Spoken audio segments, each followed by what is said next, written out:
why we were created, then we will be considered as someone who is spiritually mature. Now there's something in the book of Mark, Mark 12 verse 28 to 31. There is a scribe who went to Jesus while Jesus was speaking to his disciples and other listeners. And they went to Jesus and asked him, which is the first commandment? Now, one thing about the scribes, who are also called lawyers, they would study the law of God deeply, and they knew much about the word. And so every time they would go to Jesus to ask questions, not because they didn't know, but because they wanted to challenge their understanding of Jesus concerning different parts of the Bible. Every time they would doubt the fact that Jesus was the Messiah who was supposed to come. So this scribe went to Jesus.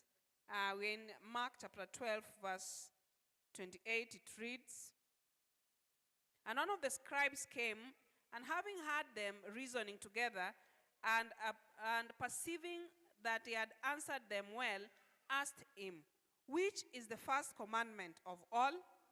Verse 29, and Jesus answered him, the first of all the commandment is, hear, O Israel, the Lord our God is one Lord. Verse 30, and thou shalt love the Lord thy God with all thy heart, and with all thy soul, and with all thy mind, and with all thy strength. This is the first commandment. Verse 31, and the second is like, namely this, thou shalt love thy neighbor as thyself. There is none other commandment greater than this. Now Jesus is responding to a question that this man asked him, and he's telling him that the first commandment is, love the Lord your God with all your heart, with all your soul, with all your mind, and with all your strength.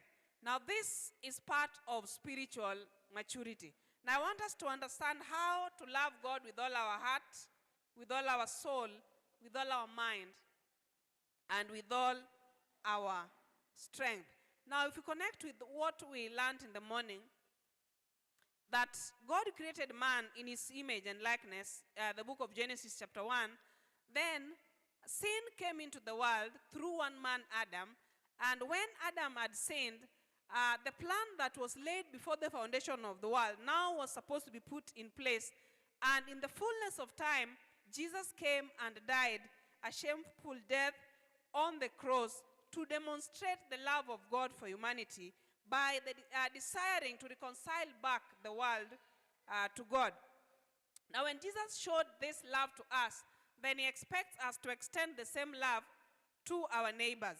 Now this is what Jesus is also telling the scribe here, that there is need for you to love the Lord your God with all your heart, soul, mind, and strength.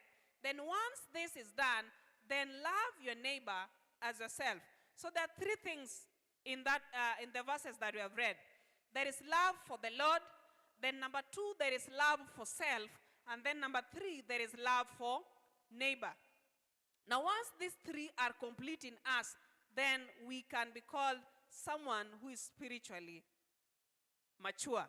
Now, when we talk about love the Lord your God with all your heart, I know most of us who are adults here, we have always told people that I love you with all my heart. So let me ask the class a question. What does it mean to love somebody with your heart? Not God, somebody with your heart. I hope the mics can move. It's Bible study. I promised I will not preach, and I'm still doing the same. Kindly someone to pass the mics. What does it mean to love somebody with your heart?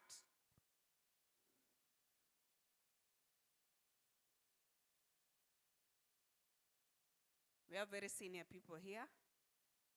These words, maybe they said some 20 years ago or 30 years ago, when love was love. So let's understand, what does it mean to love somebody with all your heart? Because the Bible also reminds us we need to love the Lord with our heart. What does it mean